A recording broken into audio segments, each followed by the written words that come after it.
হাত ধর, হাত ধর, মাপসা মাপসা মাপ করে দিও। হ্যাঁ, পাগল সকল মানুষ দায় করে ফেলেছে। মাপ করে দিও। হ্যাঁ, মানুষ এখনও কিভাবে পারে অসহায় বৃদ্ধ মানুষের সঙ্গে প্রতারণা করতে? তাহলে কি সত্যিই এই দুনিয়ায় টাকাই সব? হ্যাঁ প্রিয় দর্শক, আজ শোনাবো এমনই এক হৃদয় বিতারক প্রতারণার গল্প। ঝিনাইদহ সদর উপজেলার হলিধানি ইউনিয়নের রামচন্দ্রপুর গ্রামে বসবাস করেন এক বৃদ্ধ নারী ও এক বৃদ্ধ পুরুষ। রাস্তার পাশেই তাদের দিনরাত কাটে। মানুষের দান দয়ায় কোনো মতো জোটে তাদের খাবার।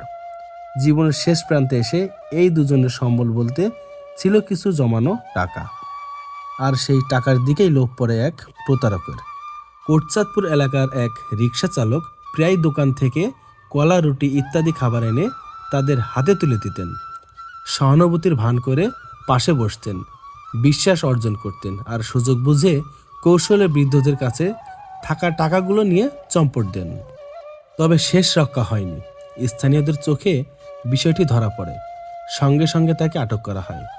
পরে ভুল স্বীকার করে কান্নাকাটি ও ক্ষমা চেয়ে বৃদ্ধদের কাছ থেকে নেওয়া পুরো টাকা ফেরত দিতে বাধ্য হন ওই রিকশা চালক। এরপর রিকশা নিয়ে এলাকা ছেড়ে চলে যান তিনি।